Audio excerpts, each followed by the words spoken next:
നീ ആരെ കാണിക്കാൻ വേണ്ടിയിട്ടാണ് ഇതുപോലത്തെ ഡ്രസ്സ് ഇട്ടുകൊണ്ട് ഇങ്ങോട്ട് വന്നേക്കുന്നത്? നിന്റെ അടുത്ത് ഞാൻ പലതവണ പറഞ്ഞിട്ടുണ്ട് ഇതുപോലത്തെ ഡ്രസ്സ് യൂസ് ചെയ്യരുത്. ഇത് എന്റെ അമ്മ വാങ്ങി തന്ന ഡ്രസ്സാ. എന്തെങ്കിലും കുഴപ്പമുണ്ടായിരുന്നെങ്കിൽ അമ്മ പറഞ്ഞല്ലോ. നീ ഇതുപോലത്തെ ഡ്രസ്സ് ഇടുന്നത് എനിക്കിഷ്ടമല്ല. എനിക്കിഷ്ടം. എനിക്ക് കംഫർട്ടബിൾ ആയിട്ടുള്ള എന്തും ഞാനിടും. അതിലാരും ഇടപെടേണ്ട ആവശ്യമൊന്നുമില്ല. നീ ഇടൂ. ആ ഇടും. നീ ഇടൂ. ഇടുന്നല്ലേ പറഞ്ഞത്? നീ വന്ന് എൻ്റെ അടുത്ത് സംസാരിക്കുന്ന രീതി, പെരുമാറുന്ന രീതി ഒട്ടും എനിക്ക് വില തരാത്ത രീതിയിലാണ്. നിന്റെ തോന്നലാണ് സുബി.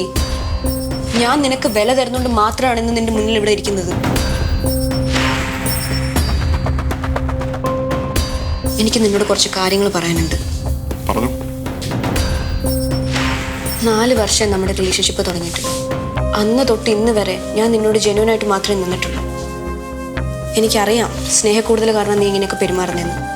പക്ഷെ ചിലപ്പോഴൊക്കെ നിന്റെ ഈ സ്നേഹക്കൂടുതൽ കാരണമുള്ള പെരുമാറ്റേ എനിക്ക് തീരെ സഹിക്കാൻ പറ്റുന്നില്ല.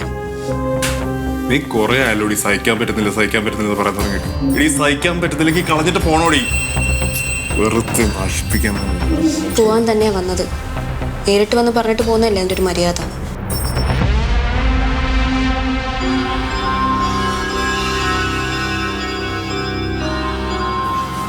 നീ എന്നെ കളഞ്ഞിട്ട് എവിടം വരെ പോയി? നീ എങ്ങോട്ട് പോണം? എന്നെ കളഞ്ഞിട്ട് എങ്ങോട്ടാണ് നീ പോന്നെ? അതൊക്കെ സുബി ആൾക്കാർ ശ്രദ്ധിക്കണം. സ്വന്തം ജീവനെ പോലെ ഞാൻ നിന്നെ സ്നേഹിച്ചിട്ട് ഞാൻ തന്നെ ഇതൊക്കെ അനുഭവിക്കണമല്ലോ. ഒരു കാര്യം ചെയ്യ്, ഞാൻ ചത്തു കഴിഞ്ഞാൽ നിന്റെ എല്ലാ പ്രശ്നം തീരുമല്ലോ. ഞാൻ ചാവാം, അതായിരിക്കും നല്ലത്.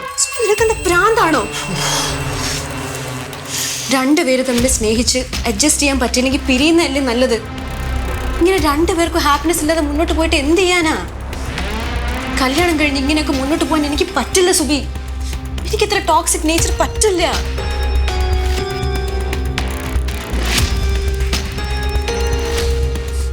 എനിക്ക് എന്റേതായ ഒരു ജീവിതമുണ്ട്. നിന്റെ കൂടെ ഒരിക്കലും ഞാൻ ഹാപ്പി ആയിരിക്കില്ല. മതി നിർത്ത്. നീ കൂടുതലൊന്നും പറയണ്ട. എന്നെ നിനക്കെന്നല്ല ഈ ലോകത്തിൽ ഒരാൾക്ക് സഹിക്കാൻ പറ്റും. ഒരു കണക്കിനെ നീ ഇപ്പോഴെങ്കിലും ഇത് തുറന്നു പറഞ്ഞു തന്നെ.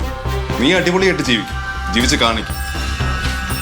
പക്ഷെ എന്തൊക്കെ പറഞ്ഞു കഴിഞ്ഞാലും എനിക്ക് തന്നെ ഭയങ്കര ഇഷ്ടമായിരുന്നു.